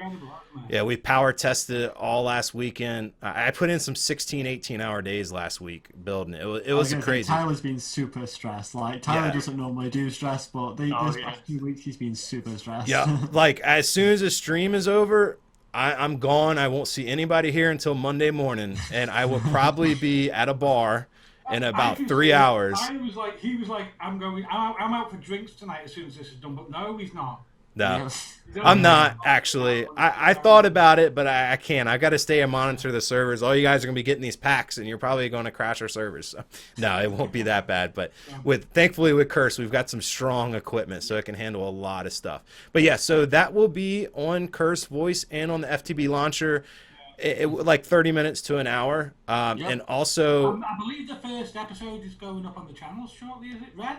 I think they're doing like an intro video. I don't know if it's the actual playing episode, but he can answer that in chat to clarify that. But yeah, so we're really excited to announce that, and we hope that it's successful, and we hope to have a long business relationship with them. I mean, I'd like to see us do. We want it to continue. Yeah, I'd like to see us do season 4, and season 5 and season 16, whatever. But yeah, so it's been great. They're very, very nice people, and we're really excited to be working with them. And yeah, it's going to be great, and it gives you guys more content out there too, because instead of just watching them play, you'll actually be able to download the pack and kind of play along now. So. So I think that'll be fun. For those of you that are watching, I mean, the pack is actually really, as Tyler said, it's a nice, interesting pack. It's an unusual pack that I don't think we've got anything quite the same. No, it's like kitchen sink style, but there's some mods in there that that add a lot of stuff, and it's like I think it's going to be a fun pack, even if you don't watch him, and I think it'll still be a fun pack to play actually. But yeah, I think it's good. It's extremely stable, which is good. So yeah, the YouTube series is a right giggle. I was watching some of the Cloud9 series 1 and 2. And yeah. Once I found out about it, I had never watched their series on the modded stuff. I had watched some of their stuff, but I never watched the modded stuff. And once I found out, I was like, oh, I kind of need to watch a few of their videos to see their play style and stuff. And I enjoyed watching it because I watch a lot of Direwolf stuff, and I love Direwolf. Right, we all do, but he's kind of monotoned, and he's like, sometimes you can get a little bit bored. Where these guys are the complete opposite. You can't exactly call them monotone now, can you? No, but Red and I has Cupquake. They're like really, really entertaining. They might not be as knowledgeable of the mods as Direwolf. That's why I watch Direwolf, because he teaches you everything you need to know about the mods. But it can be lacking in entertainment value sometimes, where I think they will make up for that because they're awesome to watch. So definitely go check them out. And he just said in chat that his announcement will be public within an hour, so that's awesome. Yeah, so we're just really excited. Everything came together. We had a great experience with them. I hope they feel the same about us. And yeah, and that pretty much covers our Modpack releases. So we actually have 2 Modpacks for you guys today. Yeah, it's a bit of don't expect this on a regular basis. No, don't, because I've got gray hair coming in. See all that gray hair? Mm-hmm. That each one of those has a little Feed the Beast logo on it. It was kind of just like we were thinking when we first got the pack, or first got in contact with Red. We're thinking, yeah, we'll speak to Red. We'll get the pack out in a month or 2. And he comes to us. He says, "We're like, when would you like the pack? A week before Minecon." Huh? Yeah, I know. I was like, "Is he drunk?" So we had like 10 days, was it, to get the pack ready? Yeah, I honestly, when we started discussing it, I was like, "There's no way." Me and you both, and it's funny because Red's watching us, but me and you were side chatting when we were talking to him, like, "There's no way we can do this." And then you know what? I was like, "We can do it. Let's do it." And we did. I'm surprised. It was a lot of work, but it was worth it. It really was. Yeah. I'm really glad it worked out. Yeah. But yeah, I'm super relieved. Huge weight off my shoulders when I hit the button and this goes out to the public. And then I'll probably be fixing all the bugs on Monday. I still need to play that Minecon as well, Red, if you have the time. But yeah, so so let's move on. I think that pretty much wraps up our general topics, but I'll let Chris take back over. I am actually just going to step away for 1 minute if you want to maybe skip my questions and go to somebody else, Sure. if that's not a problem. Are we doing some questions, are we? We're doing some questions. I do have a couple of important announcements still left. I shoved them in my section. I wouldn't forget. So yeah, last month I talked about bringing some of the old FTB designs back to the shop. This weekend we will see the return of the original Horizons products, as well as the old Ultimate shirt, which Slow conveniently showed for me earlier. Oh, you have it still when you're folding your laundry? Give me a Awesome. I've got to find Yeah. it. We are going to be returning those shirts to the shop this weekend. They will be I'll on. tell you what I've got. Gotta find it. So yeah, those will be returning to the shop as phone cases, as shirts, as art prints, and also this week, or maybe it's been about a week. We've seen the introduction of our first third-party Modpack product on the shop. Parcel's Material Energy. There it is. That's the lovely one. That's the hoodie. The hoodie. Yeah, it'll be on hoodies too. Yeah. I have got the t-shirt, but that's the hoodie. Greg Tech was included in Unhinged. So haha. But anyway, Material Energy products are now in the shop. Let's see if I can get a link. www.society6. This is so professional. But anyway, so we have new third-party packs up on the shop. We're looking to increase that in the future, so look out for that. And also, I am very, very, very pleased to announce that our first mod-themed merchandise will be added to the shop very soon. We are working, specifically I am working with Mysterious Ages. And I know there's a lot of jokes in chat about a bee shirt, but guess what? That's exactly what you're getting. You're getting some Magic Bees themed product. We're just going through We're going through Slowpoke's wardrobe, apparently. Yeah. I just Yeah, came this back is from getting something to drink, and I'm seeing, like, JC's pennies I've got, over here. I've got a stack about that big. I actually have God. acquired quite a few myself now, too. I have a whole section of my closet that's Curse and Feed the Beast attire. Do you remember this one? I don't know how I feel about me. Yeah, there we go. There's your other Greg Tech pack. I don't know how I feel about designing the complete wardrobe of this entire team.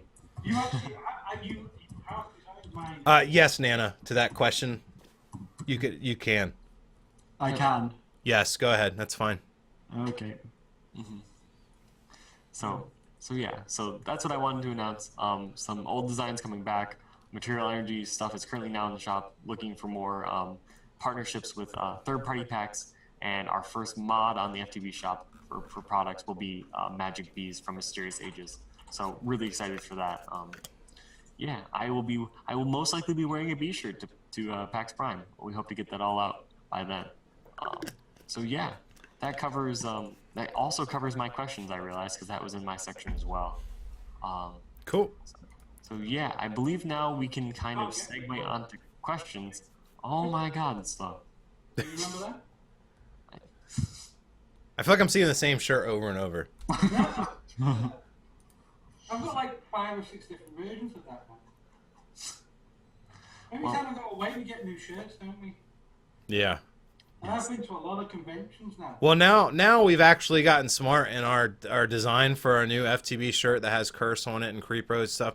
Instead of putting PAX East 2015 and PAX Prime and PAX South, it just says PAX Convention now, so we don't have to get a new shirt every single time. You know what I mean? It's like, because the problem is we end up with leftovers. We end up with a lot of leftovers sometimes, and you know it's hard for us to travel back with those leftovers. We get everything shipped there generally.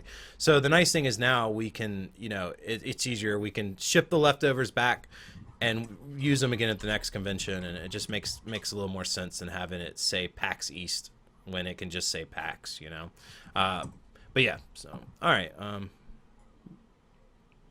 So we done with the shirts? I believe we can segue now into. I'm going to use the word segue. I might cut out for a second. we are going to use the word segue as much as possible. So I guess we'll now go into questions. For those who want to ask questions to add to our docket, you can certainly type them in chat, or you can go on Twitter and use the hashtag, let me write that out, FTB Town Hall. FTB Town Hall. So there we go. So I guess we will start with Tyler for his questions. And so Tyler, I want to ask you, and this was something that did appear in our forum thread, is will there ever be a place for HQM inside an FTB made kitchen sink pack? Actually, you know what? I'm going to honestly answer that as no. And Okay. this is why, and I'll explain why my answer is no for that. A kitchen sink pack is meant for players to have freedom and do what they want to do. There's a mixture of tech and magic and exploration, and there's so much you can do in a mod pack like Infinity. And I think the worst thing you could do for a pack like that is force progression. It's meant to go on a server where, say, for example, you want to play with bees, but I hate bees and I want to, go explore Twilight Forest and play with some thermal expansion. We can do that together on the same server. I feel like hardcore questing mode or any type of force progression mod is meant for more of a custom mod pack, not a kitchen sink pack. It's just meant to be open. It's meant for you to go in, start a world, and you just do whatever you want with endless possibilities. When you do a custom pack, you want to force players in a direction, and you want to explain all the changes you've made in a pack. So that's where HQM, for example, like Agrarian Skies from Jaded Pack, it's a hard mod pack. It would be hard to play without HQM because it tells you what to do, how to get started, and people that have never played a modded Skyblock map would have no idea what to do to get started. So you kind of really need it in a pack like that. But Infinity, you don't need any, you don't need to force anybody through play. That's not the design. That's not the idea of Infinity in our eyes. A lot of people would love to probably see HQM in there, of course, but that's not what Infinity is for at all. It's meant to be our kind of flagship pack that caters to the most amount of people in our community. Doesn't mean it caters to everybody, but it caters to a large amount of our player base, and we can see that with analytics. It's crazy the amount of people that are still playing Infinity, and it's been out for 4 months now. It's I don't know such a what big you pack. feel about this. This is something that I spoke about a long time ago. Uh-huh. I'm kind of springing this on you as a surprise because I actually agree completely with what you've just said. I don't think that HQM in its current form has any place in our mainstream packs, any of our mainstream packs. What would you think about it if HQM was in a place, and I know this has been spoken about between me and the devs, so I don't know if you've heard about this, where you could import quests that other people design? Does that make sense? Once they move to the JSON format, that would be possible. Yeah. Yeah. But I don't know when that's going to happen. I know. Yeah. It's a case of even if it would happen. What makes it, HQM is a hard mod to develop with. It really is. And the problem is, for us, I'm not a single person developing these mod packs. Like, for example, Cloud9, yes, I did it single-handedly. But that's rare. I generally have, like, Gideon helping me, or I have the literary team writing quests. The problem that they have is we can't just throw them on a server and then work together developing these quests.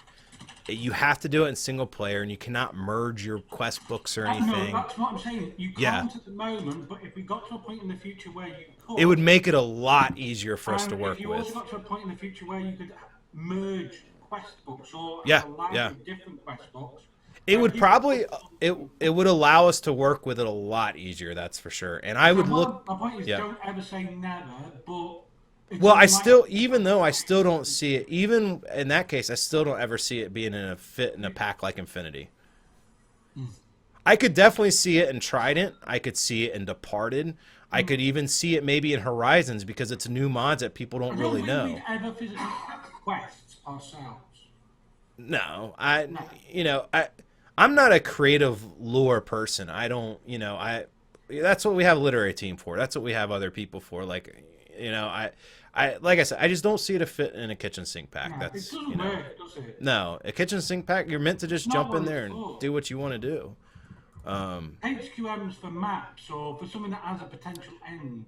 Right. You need to guide somebody through the progression of the pack. And kitchen sink pack's not like that. I am working on a pack, which is FTB Relentless. I don't have any. No more secrets. I don't. Well, no, everybody knows about that pack. That's true. We've discussed it publicly, but it is a very custom, unique pack, and I still haven't made any final decisions on what type of tutorial system I want to use. But there will be some sort of guidance in that pack. We just don't. We haven't nailed down what mod we want to use for that. We still have a lot of testing and development to do with that.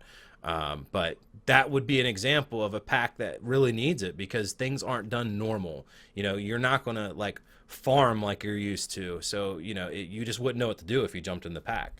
And of course, there's not going to be much documentation available for it online. So that's why we need some type of, whether it be HQM or some other mods out there we're going to look into. And we'll decide which one we feel is the best fit. And a thing that, like Kevin said, it's very important for us as well is if we can work with it. HQM at the moment is really difficult for a team of people to work with.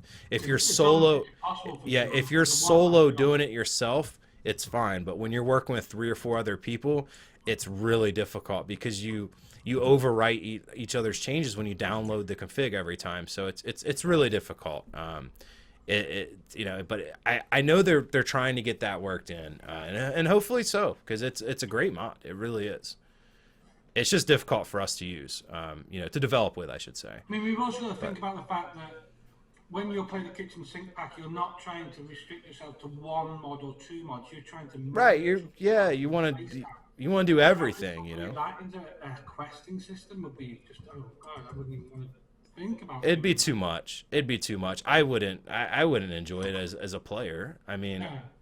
That's why I love about Infinity. Like, that's why we have it on our team servers, just because everybody can do what they want in it, You go and look at YouTube and you see all the different creative ways people come up with the massive solutions for different problems that come up with for kitchen sink. Yeah. And HQM moves you away from creative solutions or creative problem solving and into this linear path that the book does. So they kind of counteract each other. Okay. So that pretty much wraps that up. And I know this is something that we've discussed a little bit in the past as well, so it's always nice to bring it up whenever possible. Here's a good question that just appeared in chat. This is more geared towards Tyler and Gideon. Is how do you all work in a pack at once without it being a train crash? Well, honestly, I find it personally a little bit easier to nail out the mod list solo. But when it comes time to start making config changes and stuff, or like I'll say, hey, Gideon, do you want to do the origin for this pack? I'll say, sure. And he'll do the origin, and then it's a simple just text file, and we use a sharing system where we're able to share files and we can sync files through it. And it's not too difficult, but actually he and I are going to be working on a pack together. Which in the past we've kind of both done our own thing with pack development. He's helped me with things, I've helped him with things, but like Horizons he did completely on his own. Infinity helped me with the origin and some config sets. Trident he helped me with some config sets. Cloud9, the most recent pack we have coming out, I did that completely on my own. So we've done a lot of solo stuff, but with this next pack that we're working on, we're not quite ready to announce it publicly yet, but he and I are going to probably be pulling each other's hair out by the time we're done. But it'll be it's a challenge. It's hard to it's not so much like the agreement of things, it's hard to execute everything as a team when you're building a mod pack like that. As a rule, we always have a project leader, though, don't we? Yes, we do. Yeah, and you have to. I mean, you can't have. Not always the same project leader. We have different project leaders. Yeah. Different packs. Like for example, like with Departed, Watchful was a project leader. Horizons, Gideon would have been considered the project leader. I'm pretty sure he did most of it solo, but if people did help, he was the leader of it. But yeah, so he and I are gonna be working together a lot on a couple upcoming packs, and we just we have a file sharing system, and we both build packs differently, but when they come together, it comes together the same way every time, and it's not too difficult actually. Now, because we're a lot more organized behind the scenes. Oh yeah, yeah. When I first started helping with mod packs with Feed the Beast, it was like it was very, very unorganized, and I can say that myself and Captain Nana have spent God knows how many hours 6 months ago just setting up accounts and Google Drive and email systems and all types of stuff. We have a huge chat system internally that Slack's the biggest game changer, isn't it? yeah, we have like 96 people. Everybody that's on our team is part of it. It We've works tried on about 5 different solutions for that. Yeah, it's not yeah, the and first we think of. so the organization that has come together in the past 6 months definitely helps us be able to produce a mod pack a month. It would have been impossible 6 months ago. You would have lost stuff. It would have been hard.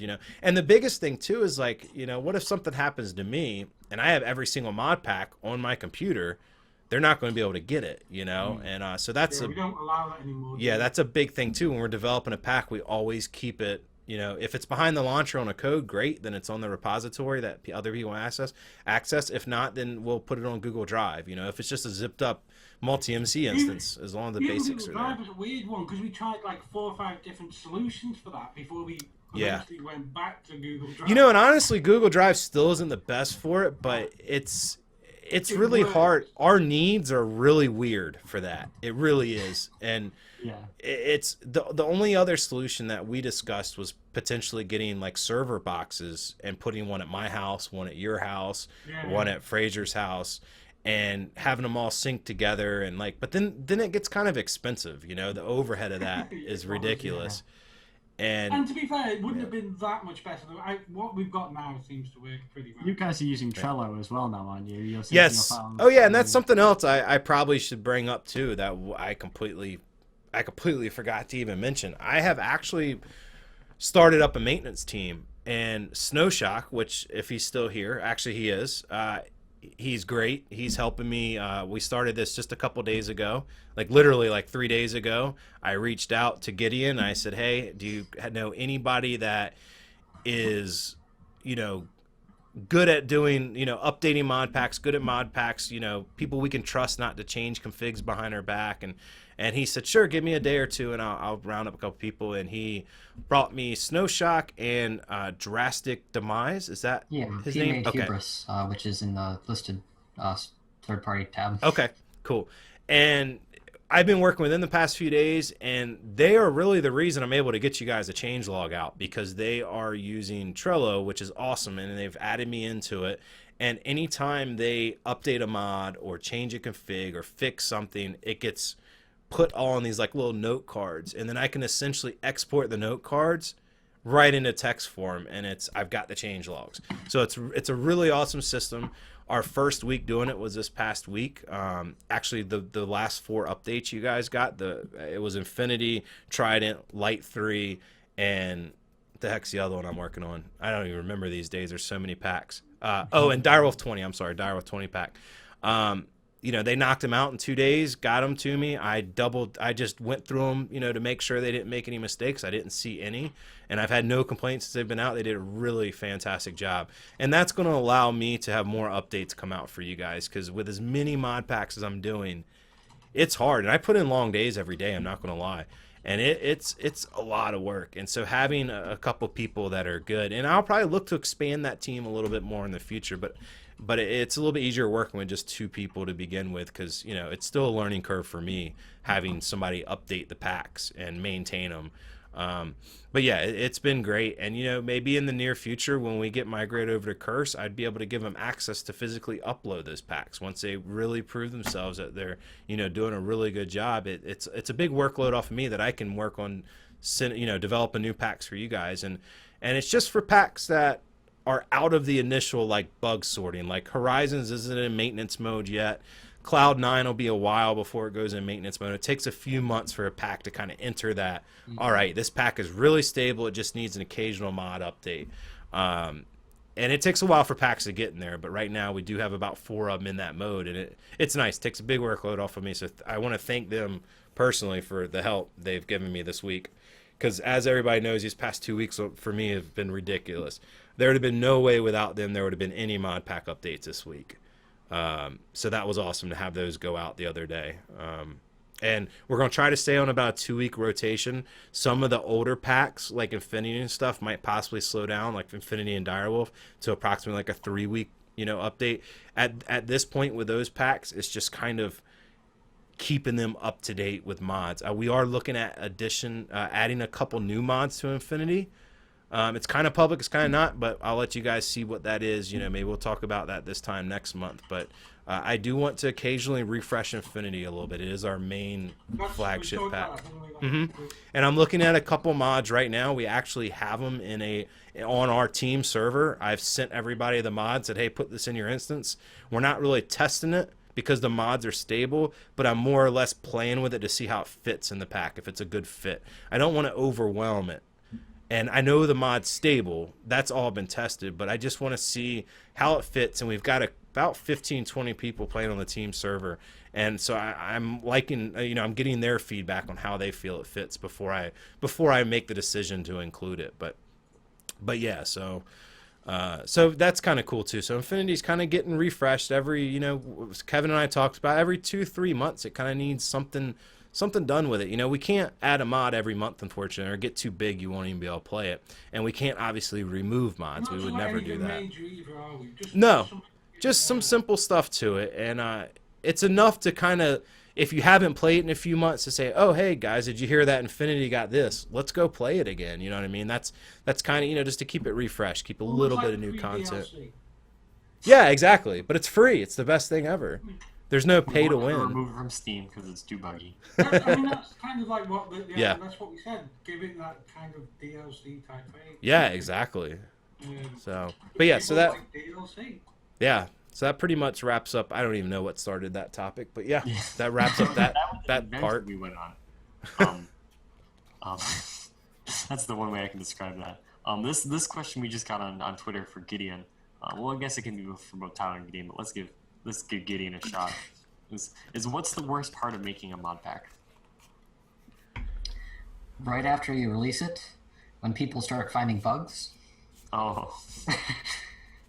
That's always the worst part. Like, 'cause I'm always so excited to have it out, and I just sit back, and I get the first bug report, and I'm like, oh my goodness, that's so stupid. I could have fixed that, and then you get more of them, and I don't know. It's fine after a week, but the first hour or so where everybody submits the bug reports, it's like.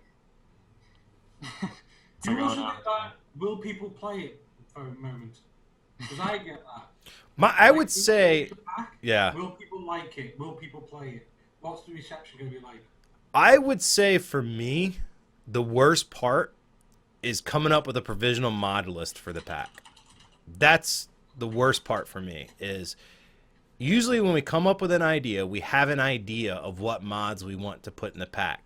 But you can't just put a pack out with 4 mods. I mean, you can, especially if they're like a conversion mod. But, when we're making a big pack, we need, a decent amount of mods and a decent amount of content. And I think that's the worst part for me is having to sit down and look through all the mods and say, is this going to fit with it? Is this not? And honestly, it takes longer to put together a mod list for a pack than it does to build it these days. It takes a while. And with Cloud9, for example, I spent 2 days putting together a mod list and then going to Mario and saying, what do you think of this? Do you like this?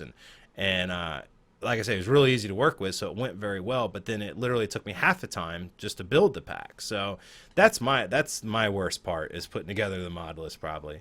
I know me and Tyler and Gideon have spoke about this a bit, and it's a slightly different question. It's the question of what's the hardest part, and that is not knowing what mods to put in, but knowing what mods to take out. Yeah. And what mods to say, when to say stop. Yeah, it's That's hard. The hardest part. It is hard because especially with a kitchen sink pack, you want to try to have everything. You really do. With Infinity, there's 30 mods out there I'd love to put in Infinity. But you're not going to be able to run it. It's going to become unstable and it's just too heavy, it's going to become too heavy of a pack. And so it's hard for example, for Kevin and I, or Slowpoke, I always call him Kevin, but when Slowpoke and I were developing, when we were doing the mod list for Vanilla Plus, it was really hard to say no. It was really hard for us to cut off because, That's probably the hardest mod pack we've ever done. It was because we wanted to keep it so simple and so basic, and we took Railcraft and completely gutted it. We literally gutted Railcraft. There's no machines. You guys will see when you play it. Really, the only thing that's there is the steam train, all the cool tracks, and the singleton system. We got rid of all the machines. We got rid of all the you know, the ore duplication. We got rid of all that stuff. We didn't want it. That wasn't the idea of Vanilla Plus. But once we got the tracks in, Kevin and I are playing, and we're like, oh, we should really have this.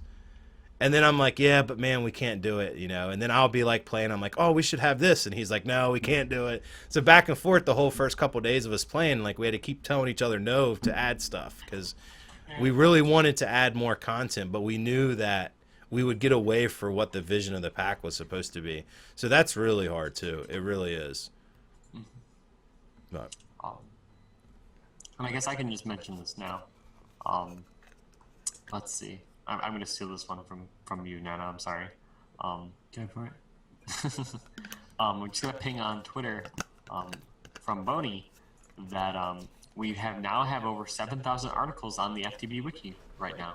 So that's super awesome. I believe that's the wow. Yeah, that's the one on Gamepedia. Yes. Yeah. So that is awesome, and congratulations to all the editors and staff who are working on the wiki. That's an awesome accomplishment, and really glad that it exists. So yeah, that is kind of a. The question came up from Spectacular. I'd like to answer.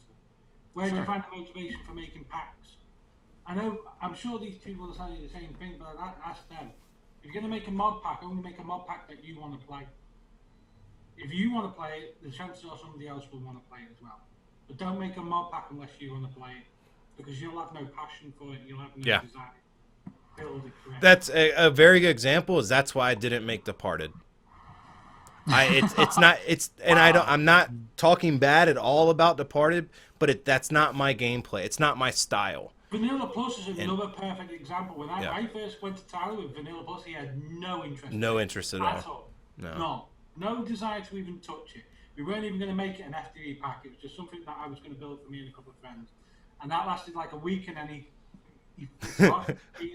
honestly, because I knew if I would have left it to you, there would have never been a Vanilla Plus. Maybe, but you got into that pack. No, I did, and once I got into it, and it was good. But yeah, it's and that's just a prime example of why I didn't do the Departed development, just because it's not my game style, and I wouldn't have done it as well as Watchful did. He enjoys the exploration type of stuff, and I just knew, you know, I would have done it, of course, but I think you get a better product when you have somebody that puts passion into it, and I just wasn't able to. And, you know, and I'm starting to, as now I'm the development lead, I'm starting to open my play style up, because I need to, you know. I don't want to provide a pack that I just like every single time, because then it's going to get boring. The content's not going to be that big of a variety. So I have to kind of open myself. So I'm trying new things all the time. You know, I am trying to look out to new mods and play with them, and so I can, you know, have a much bigger palette of mods that I use, and that's really, really important. And it's hard to do. It's really hard to do. Yeah, it's kind of, because I mean, like the next round of mod packs is going to be interesting, because we're already talking about, like, there's going to be some big mods that'll be cut from those mod packs, and it's going to be interesting to see what happens there. And that's a long way off now, I think. Yeah. I don't think it'll be this year. No, I think we're still a while, but yeah. Well, guys, we have about 10 more minutes, and it'll be about 2 hours, so yeah. Is that cool with you guys? I think we have just a couple more questions. Yep. Let's see if I can run down through here. We have one for Kevin, which is, how much does Chris like bees? Asked on Twitter by DMaster81. How much does Chris like bees? I actually didn't know he liked bees that much until I didn't either, so that's new to me. Yeah, I haven't seen him play Minecraft in 3 years. So. Yeah, I didn't think Chris actually played Minecraft. I think It's like me. He builds a dirt like 3x3 on Forgecraft, and then he's gone for Have 6 you months. actually done bees? Me? Yeah. Yes, I actually All have. the way through. All the way through once. And it was the greatest. What version of Minecraft was that? 1.2? That was 1.5.2. So it was a long time ago. It was a long time ago. It was a perfect system. It all used AE, and it basically constantly bred bees over and over and over again. And it had every single bee running. Bees as well. What was that? Was that just forestry bees or magic bees as well? No, that was magic bees, extra bees, all the bees, bajillion bees. It was the best. You did the whole lot, did you? The whole lot. You have more patience than me, sir. It was the best, which is why I'm going to push forever that FTB make a genetics pack. I think that's a really good idea. I really do. Okay, well, I will. On the month that I'm off and Tyler's off, I think. Yeah, That month off, Tyler. Look, I will make it. I will make it for you guys. I want one so bad. In fact, what you should do, chat, is you should, and this will go on YouTube because it'll be perfect. Is you should tweet at Tyler at tfox83 and Slowpoke at Slowpoke101 FTB on Twitter and tell them how much you would like a genetics pack because that would be. There we go. We'll make sure that when that eventually wins the mod of the month, that Chris builds that pack. I won't let him build it, but I'll let him be a consultant of the pack. Well, can't he build it and then you fix it? No, it'd be more work. All right. I'd rather. It's kind of like when I work with you. I'd rather you just tell me what to do and I'll do it, so I don't have to like fix all your mistakes. Because you're kind of out of the game for a while. You haven't. Oh, God, yeah. You know, you're getting up there, man. You know. He's, yeah. That's a good idea, though. A genetics. Yeah. I do like the idea of that. Ah, so I'll nothing never play it. nothing official confirmed yet, but just the idea is now officially floating around. That's about I'll it. never play it. It sounds like something. You don't play. Somebody actually, I'm gonna get off topic. Somebody just and asked a pretty interesting question, which I've actually gotten asked that a lot. People say, why do you keep the old versions on the FTB launcher? And you know what my answer to that is? Why not? We've got unlimited space. I don't think we've You know? ever deleted a pack. No. Well, no, I think what they mean is the actual like old versions of Infinity. Like we would never remove old versions. I've never removed a version. I will push a hotfix and bury the There's version, actually a but genuine reason why we don't remove old versions. servers are still There's on no them. way to guarantee that Right. the server's updated. Yeah. Yeah, and at the end of the day, it costs us like basically nothing anyway. Like, how much is a hard drive? It's really not Yeah. expensive. It's like, how much is a terabyte hard drive? It's nothing these days. It really, So you there's know. literally no reason for us to get rid of them, and they're just Yeah. listed on the The web servers policy from anyway. day one that there's no Yeah. reason to delete packs, so why do it? Yeah, no, we have no reason. And It doesn't fill up people's screens. I mean, the older packs we tend to bury and push down the list, and we're actually talking about maybe doing some type of grouping with them to maybe Yeah, group right. some of the old packs together, like some of the old like retro packs, throwing them into like pretty much a you would hit expand button and you'd get more packs, and it would condense our listing a little bit better, which I think is a great idea. And then just have all the 1.7 packs be singled out, but then have the 1.6 in a group and the 1.5 in a group and so on. Just What's to, crazy is how many of the old packs are still played. I know, it's amazing. Ultimate, especially. Yeah, Yeah. yeah. So, but yeah, we just have no reason to delete them. There's no need to.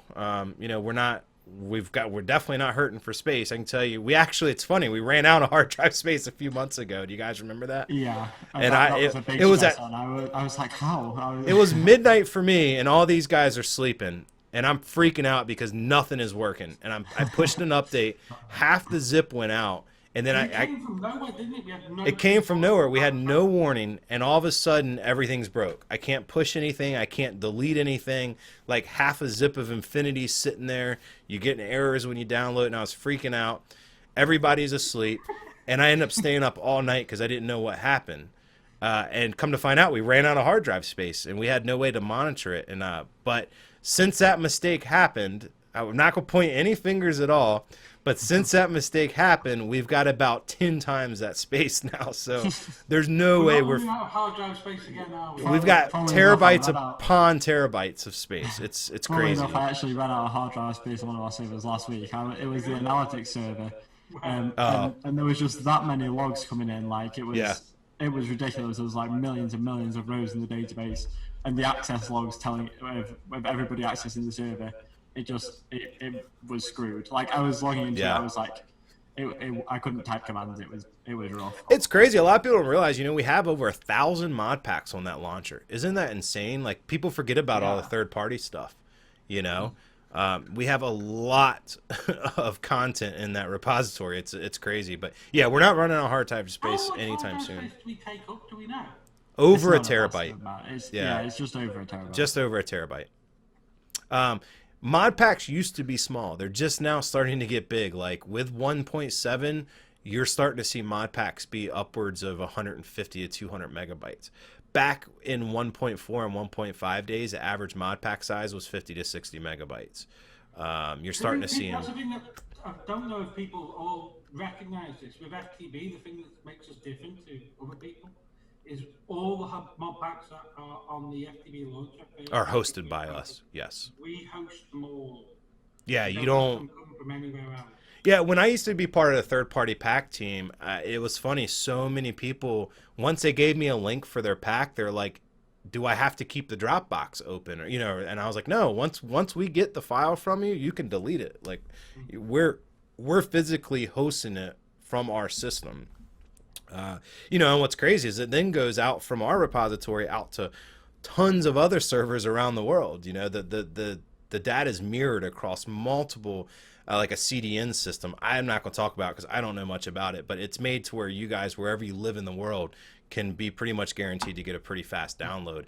And the new stuff we're doing with Curse, the speeds are unbelievable. I can't remember the last time we had complaints about speeds. Yeah, no, I mean, I download it's insane. I have really fast internet and I'm able to utilize it with the Curse servers, which is really nice. It's good. I've never really had any issues, and if everybody was all hitting our central repository, it wouldn't work. It'd be terrible. It'd be like dial-up speeds trying to get a pack. And even when we release big packs, they handle it great. They handle the loads really good. We used to be really stressed out every time we released a big pack, yes, because we used to host all our servers ourselves. Mm-hmm. Now what we do nowadays is we have one central. Well, there's a couple of them. There's like 3, I think. Yeah. And what happens is when you make a request to our website, on our launcher, it goes to Cloudflare first, and then that request then gets routed to Curse. And what that means is any files that get requested a lot are already on the Cloudflare cache, so we don't have to keep requesting them from our main server, and that just saves us so much bandwidth. We save, it's hundreds and hundreds and hundreds of terabytes that we save by doing it that way rather than... Isn't the FTB launcher and the Curse launcher downloading from the same place now? They are. Yeah. So ours should be faster than theirs, is that? No, they're same speed. No, they're the same speed. Same speed. Somebody just made the comment that ours was faster. I tell a lie, actually. The Curse one may be slightly faster because they do more than one download thread at once, and we only do one. Yeah, but somebody was saying... That's true, and you know why? Because our launcher is completely designed differently. When you're downloading a mod pack on Curse Voice, you are physically installing the mods. Our launcher does not work like that. Our launcher is one big zip. It unzips it, extracts it, and launches it. It is then, isn't it? Yeah. So when you launch on the Curse client, it feels like it takes longer, and that is true because it's going out and grabbing each individual mod. It's not one bulk zip. But as far as your bandwidth and your speed, it's going to be exactly the same because you're going to use the same CDN server. The system that Curse uses as well does actually mean if you then install a second mod pack, it's actually quicker. Because it's already the same version. Yes, exactly. Yeah, it's like Mavenized, I think is the word.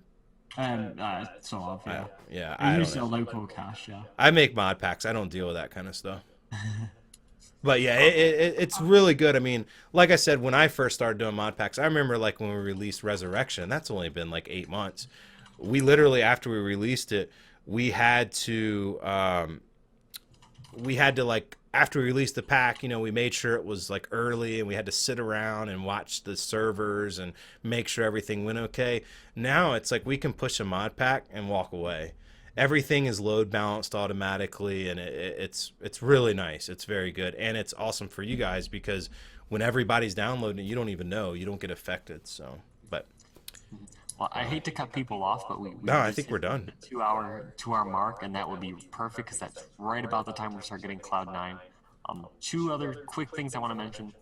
2 questions I got, which were, can there be a beta tester shirt, and will there be Phoenix Team merchandise in the future? Yes. If there is enough demand for it, I will be able to contact both of those both of those groups and the organizations, and we'll work out something as well. And how do I get a mod shirt? That's 2 ways to answer that. One is to buy a shirt. Their mod shirts will be going up on Society 6 on the Feed the Beast account. But if you mean how do I get a shirt for my mod, I will be posting in this week's news thread the information how I'm going to handle getting mod packs and mod pack developers onto the shop as well. So look for more information on that. And I think with that lovely little dose of information, One last thing, sorry. yes, Paul mentioned something. Good. I was getting ready to say that. Just Good. trying to get a hold of the new discount, the 10% discount at Creeper Host. There was a problem with it. It's now been fixed. Yes. Awesome. So let me send that code back out again. Yeah. Deal. And Or when's if that- it's not when- fixed now, it will be very, very short. And when is that good until again? It's a that permanent deal. 10% discount. It's a permanent 10% discount. It is valid between the 26th of June and the 3rd of July. The Right. code is, for the people watching the video Awesome. on YouTube, as soon as it goes up, the code is FTB Town Hall 615, all one word. So there you go. Let's see. I got a notification here. Cool. I think we're done. Yeah. I'm Yeah. gonna, and once again, like we do every time we wrap up a streamers, we just want to thank everybody, especially all the people that people don't know. We have so many people in our minor teams. They don't, they don't really get public recognition. They do so much work. So we like to thank all of them again, all of our beta testers, our literary team, everybody behind the scenes, and then of course our whole entire community. We have a huge community in it, and what we do wouldn't be possible without it. Very true. We like I said, thank everyone involved in FTB. That number is too great to count at this moment. Certainly not something I can list off individually by name, but we want to extend our deepest thanks and gratitude for everyone who's contributed to FTB, played with FTB, anything with FTB. So thank you very much. Yeah. All right, So, guys. Thank you so much. Bye. Bye. Thank you. Bye. See you later.